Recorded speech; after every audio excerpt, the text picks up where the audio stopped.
Lorsque vous avez été appelé à gérer l'argent du contribuable, il est tout à fait normal quand même qu'à un moment donné, vous rendiez compte. Donc ce n'est pas seulement une affaire de l'UNDP, du FSNC, même dans le RDPC, je pense que certaines personnes ont été interpellées. Et dans les jours qui viennent, d'autres personnes seront appelées à rendre des comptes sur n'est-ce pas, la gestion des biens publics. Il faut aussi remarquer que tous, lorsqu'ils disent qu'ils démissionnent, ils font un repli dans leur base électorale. Je ne veux pas dire un repli identitaire, mais ils vont à leur base.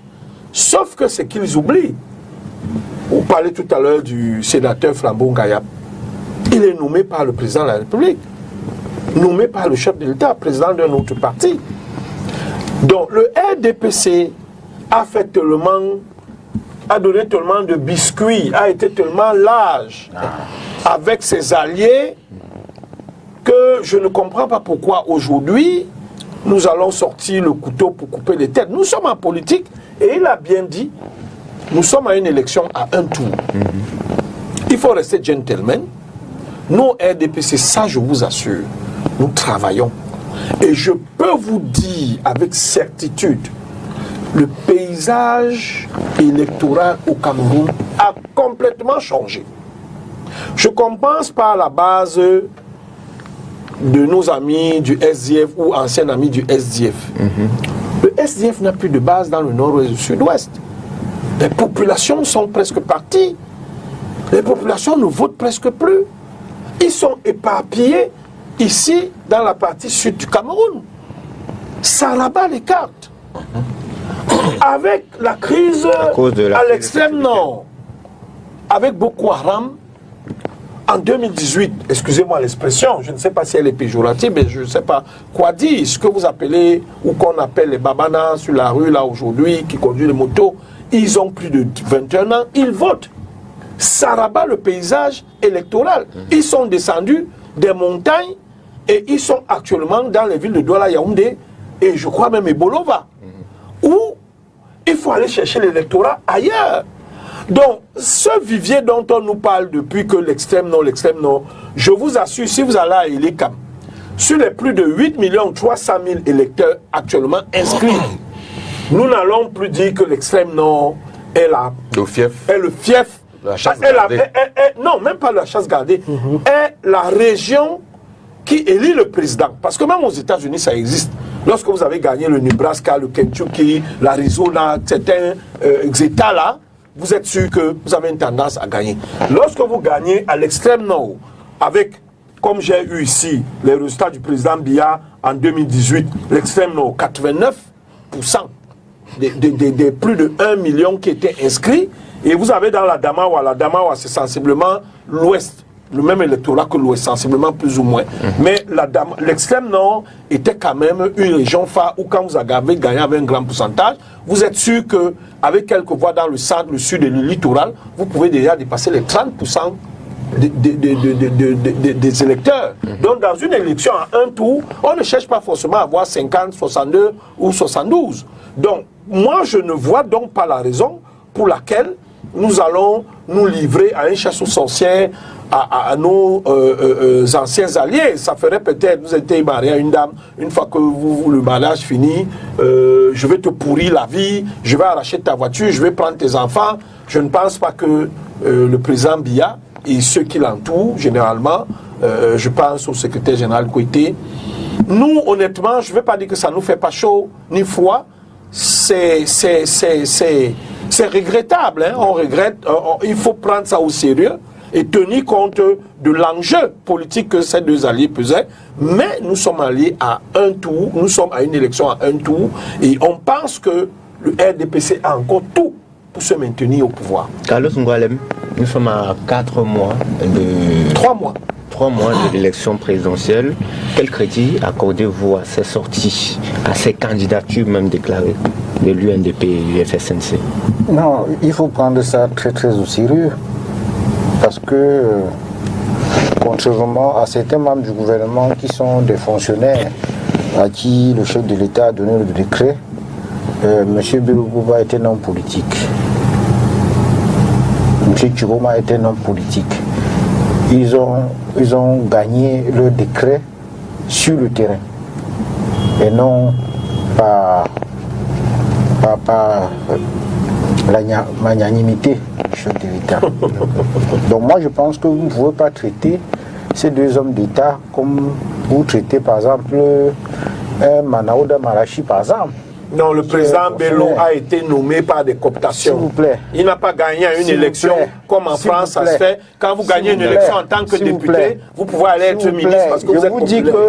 Il a été nommé, il n'a pas été nommé par magnanimité. Monsieur Bello a été nommé à l'issue des élections législatives de 1997.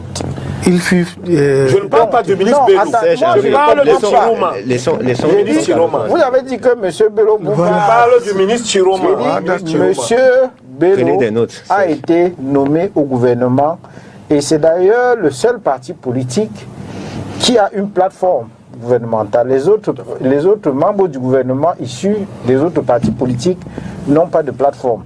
Comme le FSNC, le Momo, ils n'ont pas de plateforme. Mais Bello Bouba a un document. Même le professeur Maurice Kamto n'avait pas de.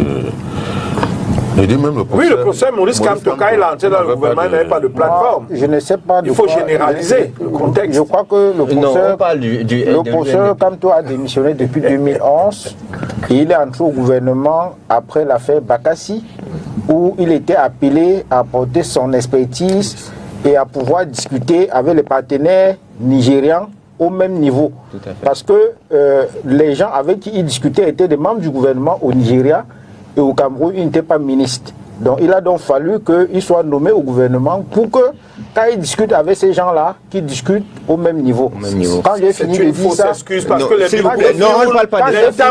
Non, ce n'est pas le sujet. N'était pas ministre. Pour lui, ce n'est pas le Il faut laisser ça.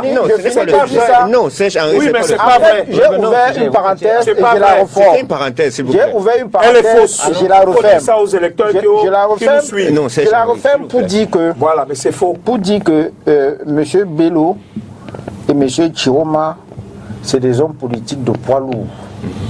Et c'est pour ça que vous avez constaté que depuis leur démission du gouvernement, le parti au pouvoir agite le torchon du tribalisme et même de ce que je peux appeler de clivage. Clivage ethnique, islamo-peul contre les kidis. Parce que j'ai entendu dire que ce sont les peuples qui ont démissionné et que les autres peuples du Grand Nord, ils n'ont pas démissionné du gouvernement. Moi, je voudrais... On me dit que c'est les musulmans qui ont démissionné, mais on ne connaît pas encore l'ethnie de ces gens. On ne les connaît pas.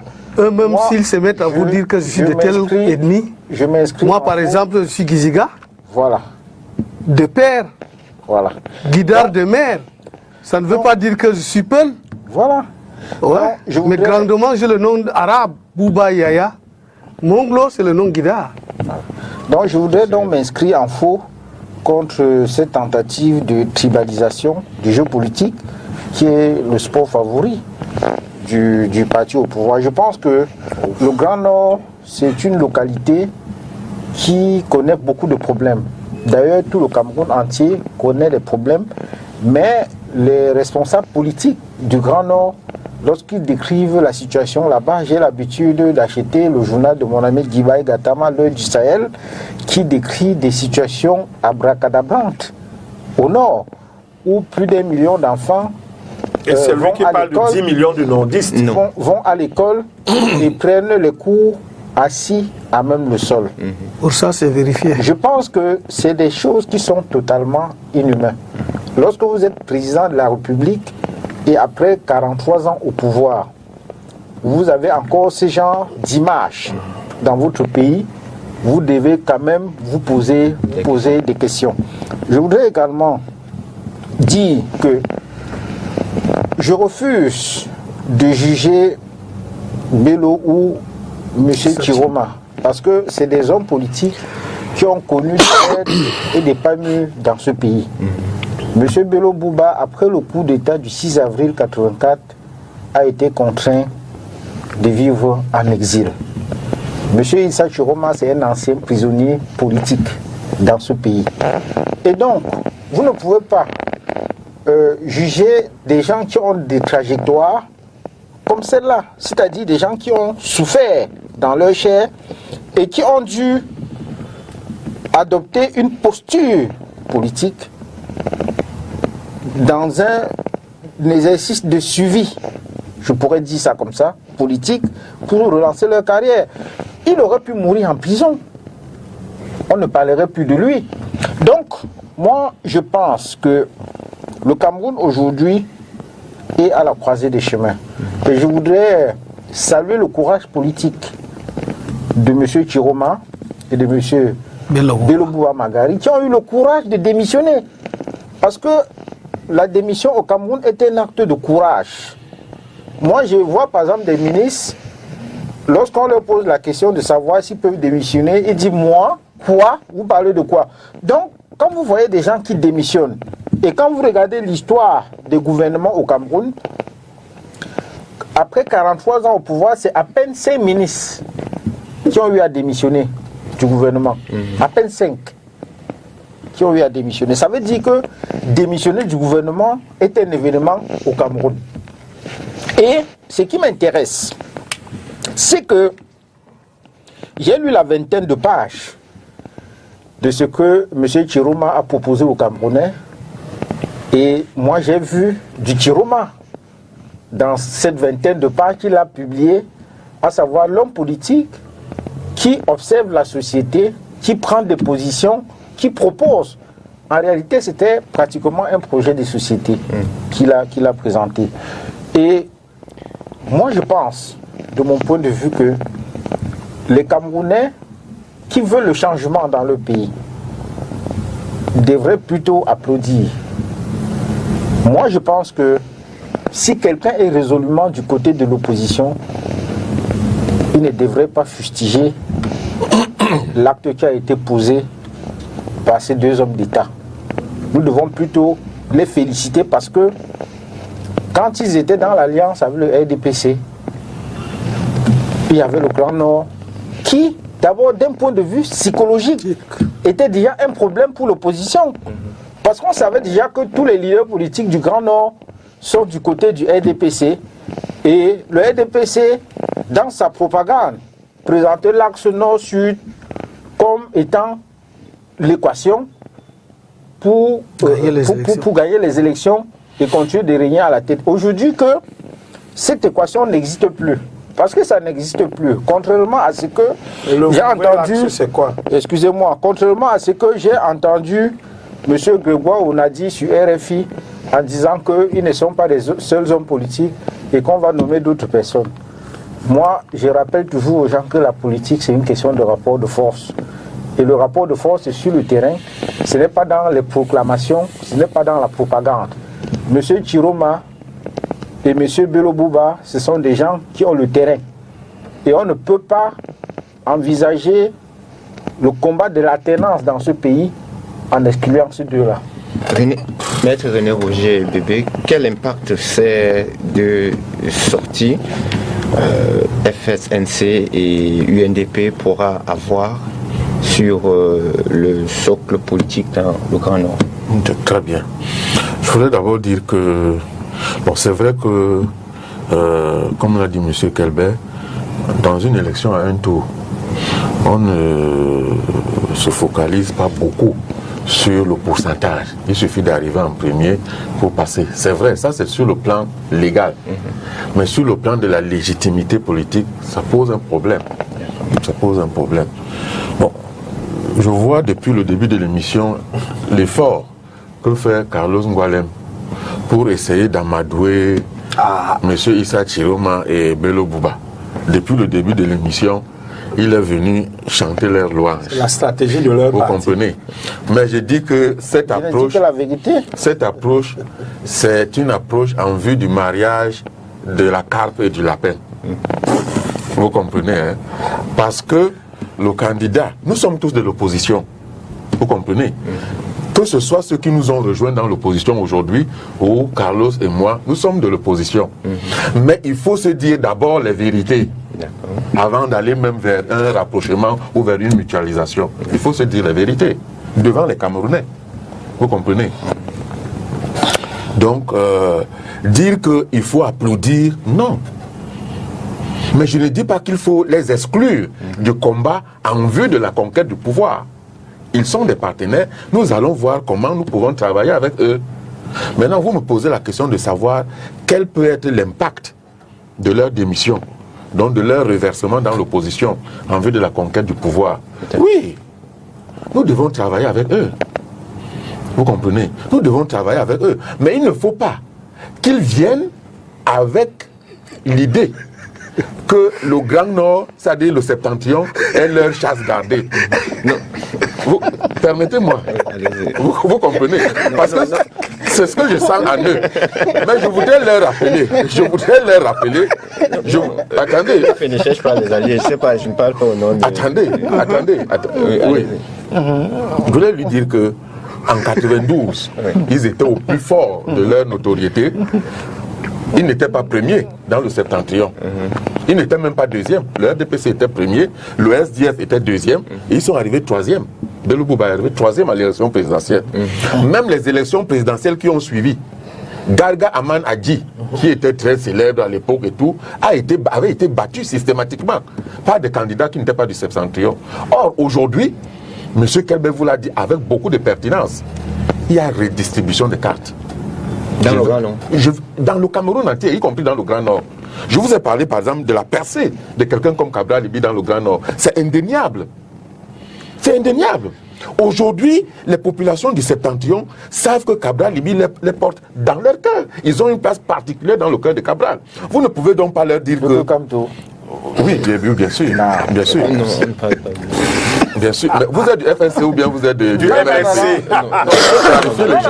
Je pose la question, est-ce que Cabral est plus fort que Kamto? Bien sûr. Puisque les... Peut-être lui pourra nous dire si Cabral est plus fort au nord que Kamto. Non, je ne crois pas. Non. Lui, il a même un problème d'abord à résoudre, se faire accepter dans le Septentrion. Est-ce qu'on l'a rejeté là-bas? Non, parce qu'ils viennent d'ailleurs. Ils ont des comptes à rendre. Ils ont des comptes à rendre d'abord. Ils ne peuvent pas venir dire que c'est aujourd'hui, à moins de 2 semaines de l'élection présidentielle, qu'ils se sont rendus compte que les choses ne marchent pas. C'est un problème. C'est ce que M. Chirouma a fait. C'est un véritable problème. C'est tactique. Vous comprenez? C'est un véritable problème. Ah ben si c'est tactique, ça... Il fallait voir le RDPC à toute dernière minute pour qu'il n'ait pas le temps de se régénérer. Donc je voulais dire que ce sont des gens avec lesquels nous devons travailler. Vous comprenez? Parce que il faut d'abord savoir comment nous allons travailler avec eux. Dans le cadre de la mutualisation qui peut avoir lieu, il y a 2 cas de figure. Vous avez d'abord comme premier cas de figure la participation.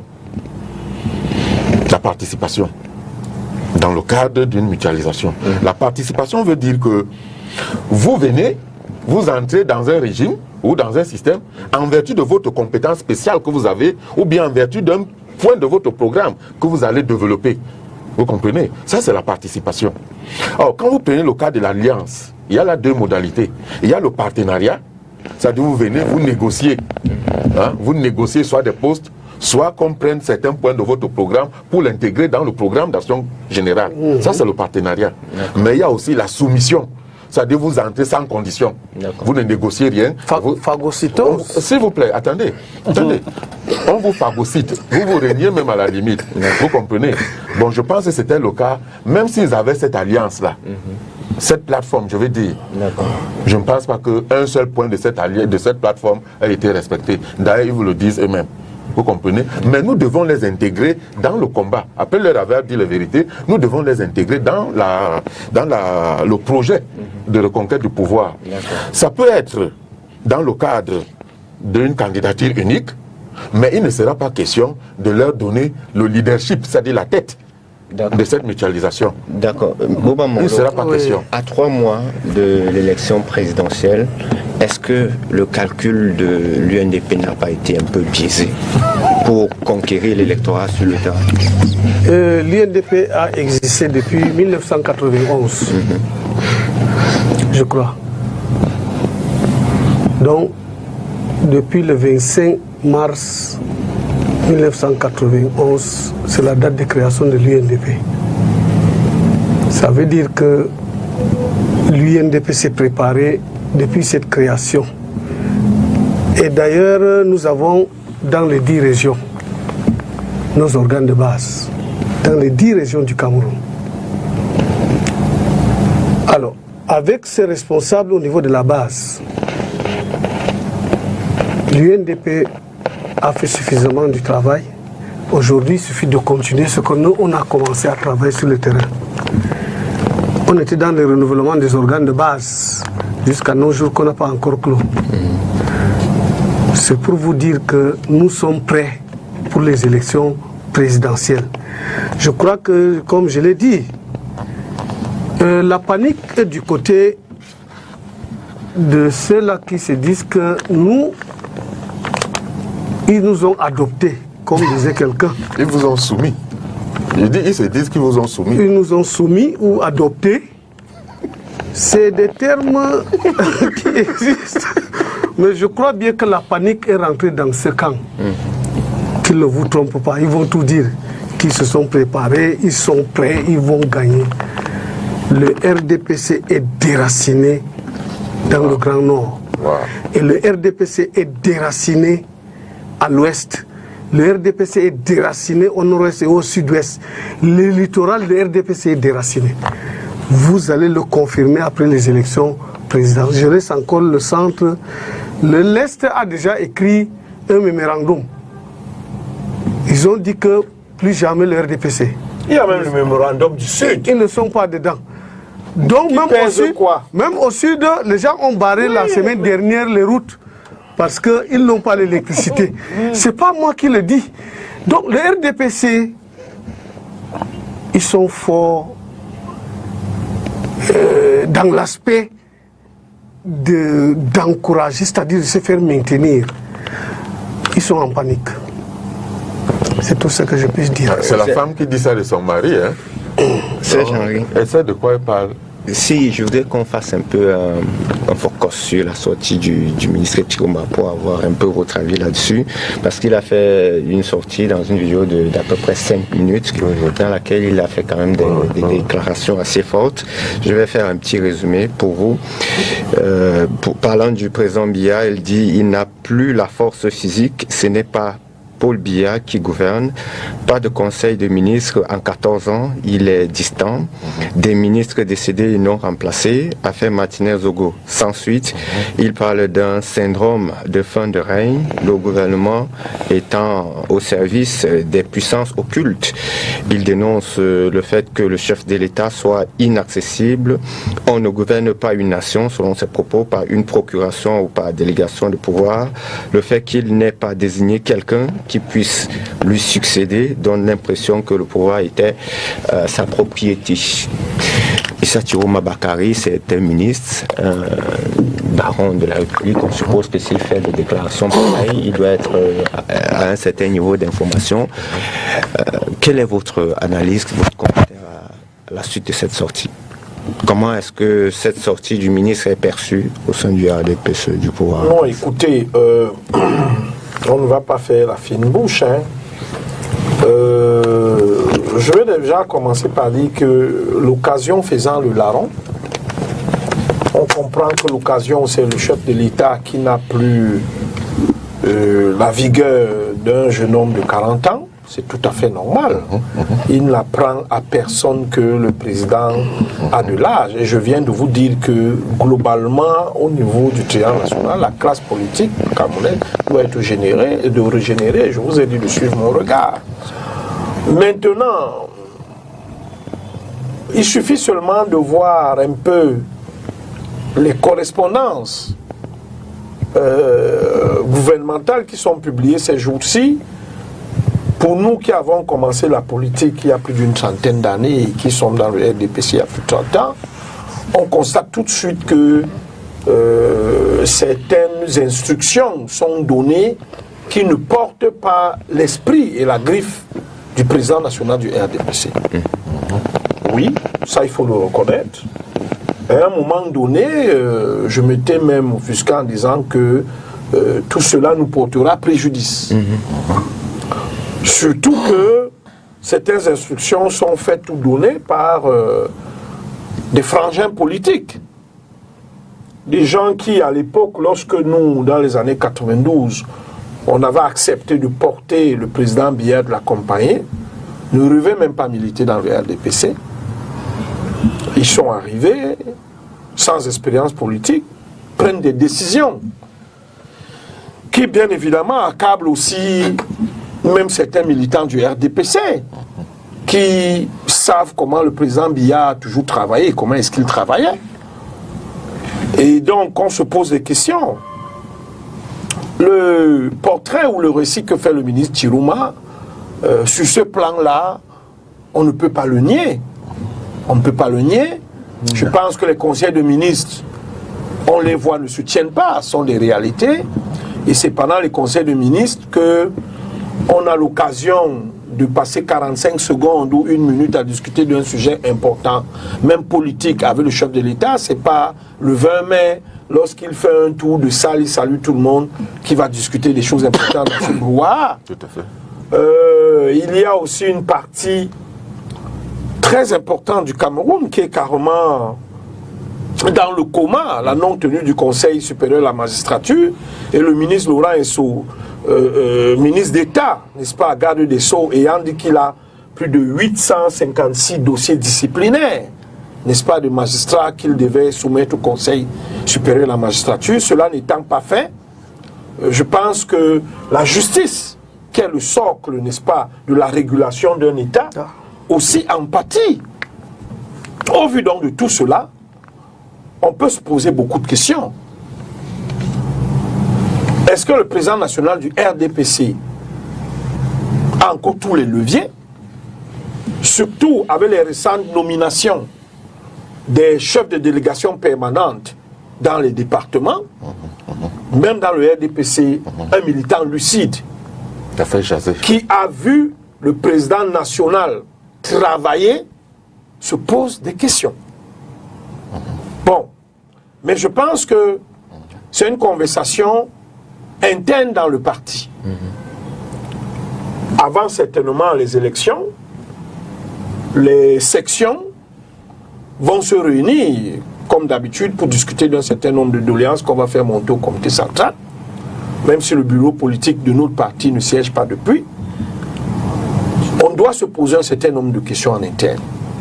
Tenez par exemple, nous parlons tout à l'heure des rues, des voiries, que ce soit à Yaoundé, que ce soit à Douala, j'ouvre une parenthèse que je fais rapidement, vous sentez qu'on a un problème. Lorsqu'on arrive, nous-mêmes dans le parti, à nommer des personnes qui ne répondent pas à un certain nombre de profils. On se demande si c'est le président Biya qui travaillait comme ça. Et cela faisant, il est tout à fait évident que des personnes avec qui nous avons une alliance sur une plateforme se rendent compte que même de notre côté, les choses ne se font pas, n'est-ce pas, comme elles se faisaient avant, et c'est tout à fait normal de se poser un certain nombre de questions. Le ministre Chiroma a fait des constats que tout le monde a eu à faire depuis une dizaine d'années. Hein. Et M. Ngoualem l'a dit tout à l'heure, un contrat, un engagement peut à tout moment être rompu ou attaqué par une partie. Et je pense que c'est ce que le RDP, l'UNDP et le FSNC ont fait, en disant peut-être que, au-delà du fait que, d'un côté, ils accusent peut-être la non-mise en place des politiques publiques qu'ils ont peut-être définies, mais ils n'ont plus réellement d'interlocuteurs. Ou alors l'interlocuteur qu'ils avaient au RDPC n'est plus celui qu'ils ont actuellement. Et de ce fait, ils décident par exemple de sortir de l'accord. Mais je continue à redire, je reviens là-dessus, que moi, à mon avis, ce qui me gêne et ce qui est choquant, c'est que non seulement ils sortent de l'accord, mais ils partent être candidats, ou alors ils veulent être un contrepoids dans l'alliance dans laquelle ils se trouvaient il y a quelque temps. Ils sont libres, je ne dis pas non, mais ils doivent montrer leur liberté. Monsieur Ngoualem, ils doivent montrer leur bonne foi de contribuer à ce que les Camerounais disent la régénérescence des classes politiques camerounaises. Ce n'est pas de ça que Vous pensez que si, par exemple, le ministre Bello et le ministre Chiroma, par exemple, disaient qu'ils se retirent et ils soutenaient quelqu'un comme Guidaï Gaïtama pour ne rester que dans le Nord, ça ferait plus sérieux. Ou Cabral, lui, il y a une Bon, peut-être Cabral, mais je parle de mouvement, leur mouvement de 10 millions de Nord. Non, c'est pour aller vers la... Parce que tous disent qu'ils veulent travailler pour la jeunesse. Oui, pour la jeunesse. Mais quelqu'un de 80 ans ne peut pas travailler pour la jeunesse. Je comprends que le MRC, je comprends peut-être vous, on ne parle peut-être pas de MRC, je comprends que vous, cette partie de l'opposition, vous lorgnez aussi une alliance nord-ouest qui a fait les beaux jours du RDPC et pensez que cela arrivera. Non. C'est le mariage de la carpe et de la paix. Je vais vous faire comprendre. C'est la carpe et le lapin. Je vais vous faire comprendre que le président et maire, le président du PCRN et maire, bébé, vient de vous faire comprendre que le Nord ne pense pas. Non. Il est vice-président national et il est maire. Il est maire, voilà. Carlo, s'il te plaît, tu me laisses continuer, je vais me plaindre pour jeter. Il a dit tout à l'heure que le Nord n'a pas l'exclusivité de ses électeurs, de Ngaoundéré jusqu'à Kousseri. Vous n'avez pas le monopole en tant que nordiste. Les cartes de l'électorat camerounais sont rabattues à plat, éparpillées par des soubresauts exogènes et endogènes que nous vivons sur le triangle national. Donc il va falloir que tous les politiques, nous, ORDPC, nous avons commencé, en nommant nos chefs de délégation permanente, se mettent activement au travail et aillent vers les populations. Donc le déplacement de la sortie de M. Bibole Bouba et de M. Chiroma de la plateforme, si vous allez regarder leur poids politique dans la Gamawa, sur 12 députés, ils n'ont même pas, ils ont 2, l'UNDP 2, le FSNC 2, le RDPC à 8. Quand vous allez dans le Nord, Garoua, sur 8 députés, ils n'ont, je crois, 0. Sur 20, ils ont 0. Et c'est ça la vous allez dans l'extrême Nord, c'est vous qui avez dit qu'ils ont un poids, M. Ngwalem, qu'ils ont un poids. Ce poids leur aurait conféré des sièges.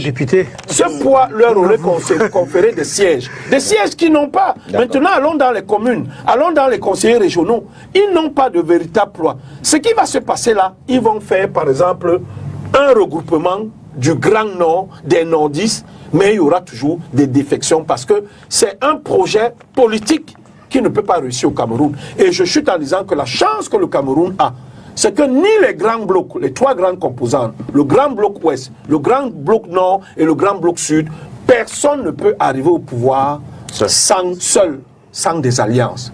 La chance donc que le RDPC a, c'est qu'en 43 ans, nous avons pioché un peu partout et nous avons pris le temps de mieux nous installer pour que, même avec 30, 36% ou 39%, le président Biya a déjà été élu avec 39% ici et a fait un gouvernement d'union nationale en prenant quelques députés dans le Parlement, le MDR, l'UPC et le RDPC pour faire un gouvernement d'union nationale parce que le président, quand il est entre guillemets mal élu, avec moins de 50% quand même de suffrage, est obligé dans les législatives de composer et de ratisser l'âge pour faire un gouvernement stable et de pouvoir faire passer ces projets de loi. Donc nous, je vous le dis encore, rassurez-vous, M. Yaya, Bouba Yaya, le RDPC se sent quand même bousculé, mais nous sommes sereins pour une élection à un tour.